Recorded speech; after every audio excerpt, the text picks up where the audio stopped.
Hello everyone and welcome to the Student Spotlight, your go-to podcast for meaningful conversation and deep insights on life of students studying abroad.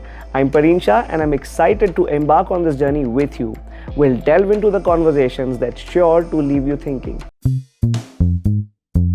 So today we are joined by Shardul from Mumbai, who's currently pursuing his master's degree in sports management at the Loughborough University. Before following his passion for sports, he completed a bachelor's degree in accounting and finance, followed by M.Com in India.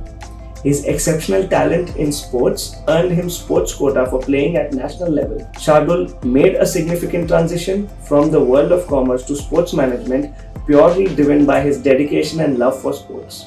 Let's speak to him and understand his story and what inspired him to make this transition. So I started my schooling in Mumbai from Balmore Vidya Mandir. I finished my 10th standard there.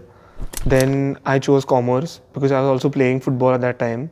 So commerce, and plus I didn't like science that much, like it didn't interest me that much. So I got into commerce, did my 11th, 12th from HR College of Commerce and Economics. Then I did my graduation there, bachelor's in accounting and finance. And then also completed my master's, M.Com, Master of Commerce from the Mumbai University. I knew I had passion for sport, so then I had to switch my stream. So then I looked for courses related to sport. Sport management was the best one, and then Loughborough was the best university, so then that's how I landed up here. Okay, that's nice. Tell us more about your scores in your 10th, 12th and your graduation. Yeah, so my 10th standard I got 96%. Then in that was SSC board. SSC board, 92 plus 4% because I played football and I played I-League under 15, which gave me 4% more. So how does that work, right? So you played National League, which is across the country. So basically what happens is the first part of the league, it is in your own state, and then top 2 qualify for the playoffs. Okay. So from Maharashtra there were 10 teams that were there. I was a part of Mumbai FC.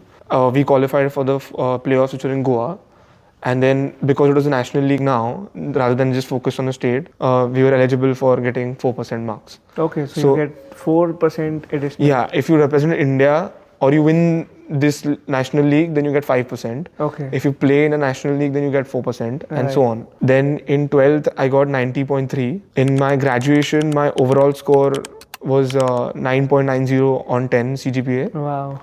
And so then you cleared all your tax, accounts, economics. So you're on top. Yeah, had to clear it.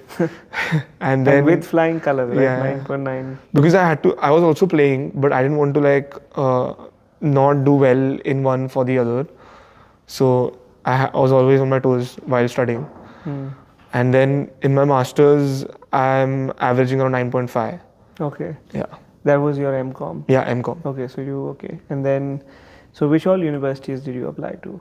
So I applied to Loughborough and Bath, Exeter, then there's University of Stirling, another one in London, the UAL, okay. University of East London, I think, or something. UEL. Yeah, UEL. And Manchester Metropolitan, sorry. Okay. And I got through most of them, but my priority was Loughborough and Bath.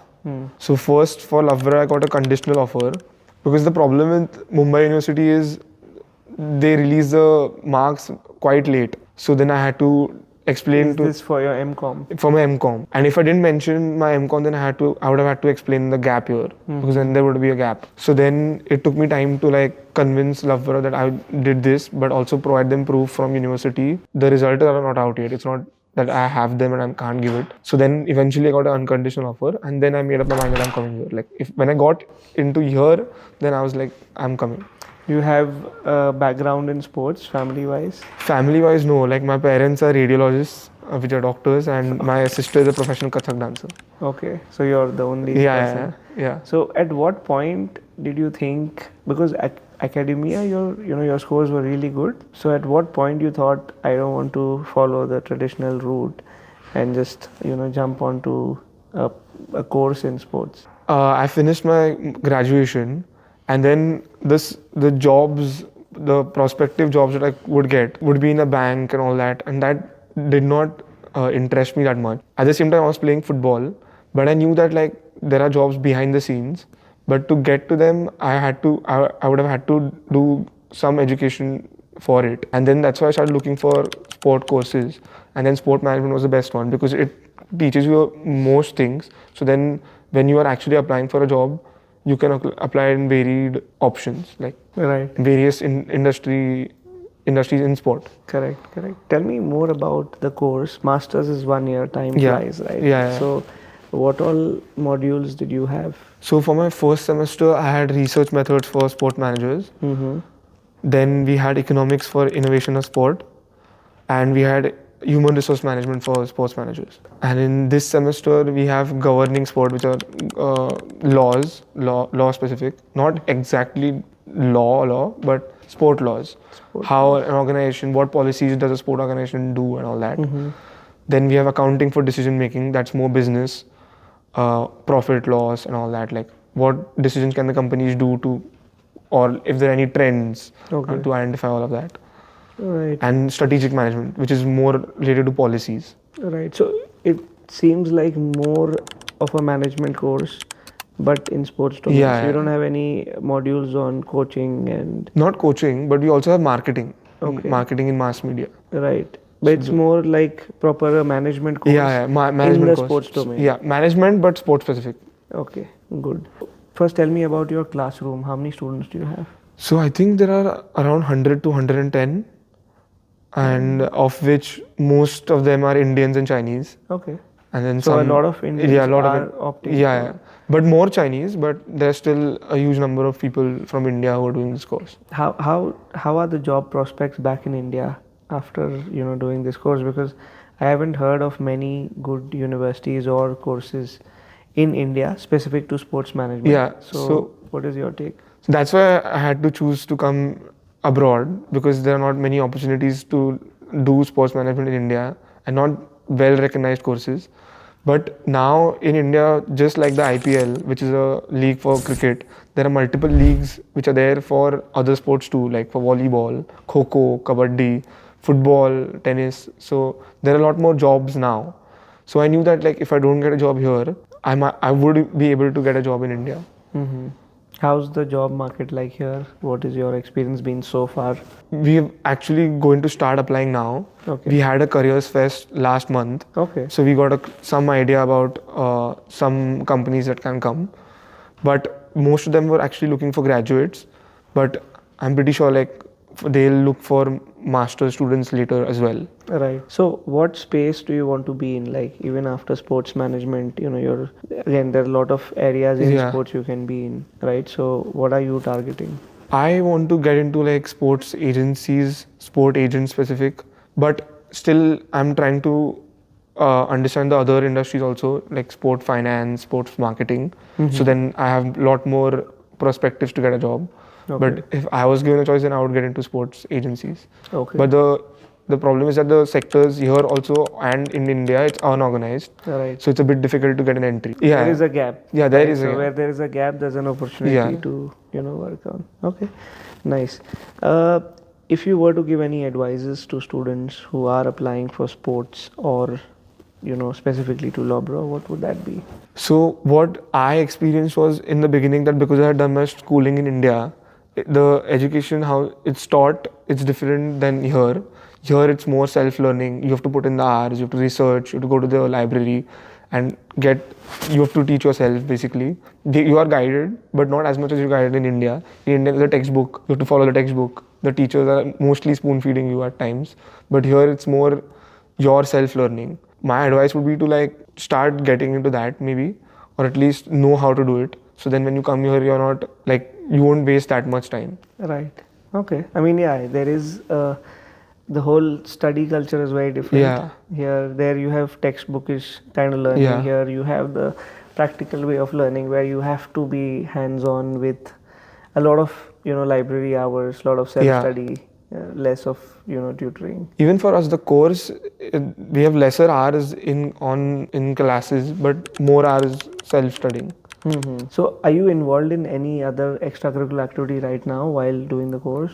So I'm playing for my hall, which is the residential hall. So I'm playing football for that hall. Okay. Plus also I'm the vice chair of the hall.